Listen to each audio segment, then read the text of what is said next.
আসসালামু আলাইকুম, আমি সম্রাট। সবাইকে 6 to 12 একাডেমিতে স্বাগতম।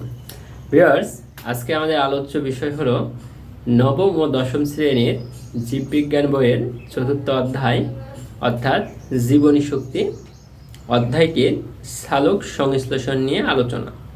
তো সালোক সংশ্লেষণ নিয়ে আলোচনা করব আমরা। সালোক সংশ্লেষণ কি, কাকে বলে, সালোক সংশ্লেষণের পর্যায়গুলোর ভাগ নিয়ে আজকে আলোচনা করব এবং এর বিক্রিয়াটি দেখে নেব। তো শুরুতে আমাদের জানা প্রয়োজন সালোক সংশ্লেষণ কি অথবা সালোক সংশ্লেষণ কাকে বলে। সালোক সংশ্লেষণ হলো সূর্য আলোকের উপস্থিতিতে ক্লোরোফিলের সহায়তায় কার্বন ডাই অক্সাইড গ্যাস ব্যবহার করে উদ্ভিদ যে প্রক্রিয়ায় নিজেই নিজের খাদ্য গ্লুকোজ জাতীয় খাদ্য তৈরি করে সেই প্রক্রিয়াকে সালোক সংশ্লেষণ বলা হয়ে থাকে। তো চলো আমরা সালোক সংশ্লেষণের বিক্রিয়াটি এবং এর বিভাজনগুলো দেখে নিই।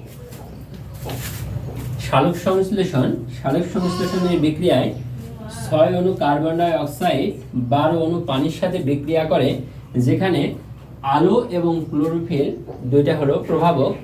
আলোর উপস্থিতিতে ক্লোরোফিলের সহায়তায় 6 অণু কার্বন ডাই অক্সাইড, 12 অণু হাইড্রোজেন, 6 অণু অক্সিজেন, এটা হলো গ্লুকোজ, C6H12O6 এটা হলো গ্লুকোজ, আর এখানে হলো 6 অণু পানি আর 6 অণু অক্সিজেন। অর্থাৎ এটি হলো সালোক সংশ্লেষণের বিক্রিয়া। সোজা হিসাব হলো 6 অণু কার্বন ডাই অক্সাইড 12 অণু পানির সাথে বিক্রিয়া করে গ্লুকোজ তৈরি করে, 6 অণু পানি তৈরি করে আর 6 অণু অক্সিজেন তৈরি করে। এই হলো সালোক সংশ্লেষণের বিক্রিয়া।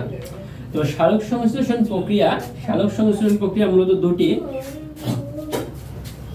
একটি হলো আলোক নির্ভর পর্যায় আর একটা হলো আলোক নিরপেক্ষ পর্যায় বা অন্ধকার পর্যায়।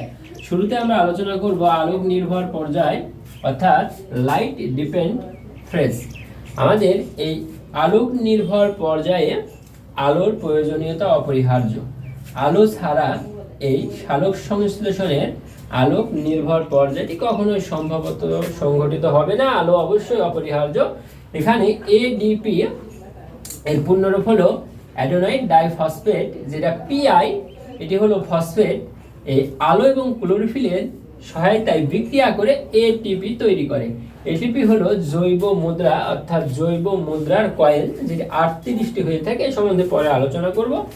আর আলোক নিরপেক্ষ বা অন্ধকার পর্যায় লাইট ইন্ডিপেন্ডেন্ট ফেজ, অর্থাৎ এই আলোক নিরপেক্ষ পর্যায়ে কখনো আলোর প্রয়োজন পড়ে না।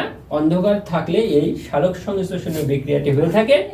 কিন্তু আমাদের যদি কোনো কারণে আলো থেকেও থাকে, তাও আলোক নিরপেক্ষ পর্যায়ে বিক্রিয়াটা ঘটতে পারে, আলোর উপস্থিতিতে এটি হতে পারে। আর এই আলোক নিরপেক্ষ অর্থাৎ অন্ধকার পর্যায় 3টি ভাগে বিভক্ত। একটি হলো ক্যালভিন চক্র বা C3 গতিপথ। এটি হলো একজন বিজ্ঞানীর নাম, যেটা হলো ব্রেসন ও ব্যাসাম চক্র নামে পরিচিত। এটা মূলত ক্যালভিন চক্র নামে পরিচিত। এই দুই বিজ্ঞানী যারা ক্যালভিন চক্র অথবা কেলভিন নামে পরিচিত, C3 গতিপথ নামে পরিচিত, এরা 1961 সালে নোবেল পুরস্কার লাভ করে এটা আবিষ্কারের জন্য। তারপরে হ্যাস ও স্ল্যাক চক্র বা C4 গতিপথ, এটা হলো আলোক নিরপেক্ষ অর্থাৎ অন্ধকার পর্যায়ে দ্বিতীয় গতিপথ, C4 গতিপথ। এই C4 গতিপথ মূলত মুথা ঘাস, ভুট্টা, আখ, নটে ঘাস, এগুলোতে আমাদের সংঘটিত হয়ে থাকে। এগুলোতে আলোর প্রয়োজন পড়ে না, আলোক নিরপেক্ষ পর্যায়ে ঘটে থাকে। আর একটা হলো ক্রেসুলেনিসিয়ান অ্যাসিড বিপাক। এই 3টি হলো আলোক নিরপেক্ষ অর্থাৎ অন্ধকার পর্যায়। আর এই সালোক সংশ্লেষণে অন্ধকার পর্যায় অর্থাৎ অন্ধকারের সালোক সংশ্লেষণ ঘটে থাকে এই আমাদের এই রাত্রে বড় গাছের নিচে ঘুমালে শ্বাসকষ্ট রোগ হয়ে থাকে। বড় গাছের নিচে শ্বাসকষ্ট রোগ হয়ে থাকে ঘুমালে।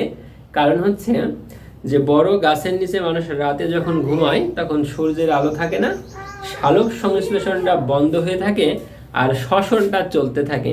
এই সালোক সংশ্লেষণ বন্ধ আর শ্বসন চলার কারণেই একটি মানুষ বেশ কয়েকদিন যাবৎ যারা বড় গাছের নিচে ঘুমিয়ে থাকে তাদের শ্বাসকষ্ট রোগ হয়ে থাকে।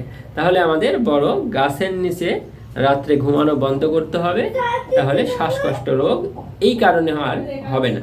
তো ভিউয়ার্স, ক্লাসটি কেমন লাগলো জানিয়ে দাও কমেন্ট বক্সে। ষষ্ঠ থেকে দশম শ্রেণী পর্যন্ত Bangla, English, physics, chemistry, biology, একাদশ থেকে দ্বাদশ শ্রেণী পর্যন্ত ইংলিশ, বাংলা, আইসিটির নতুন নতুন ক্লাস পেতে আমার চ্যানেলটি সাবস্ক্রাইব করে রেখো। আল্লাহ হাফেজ।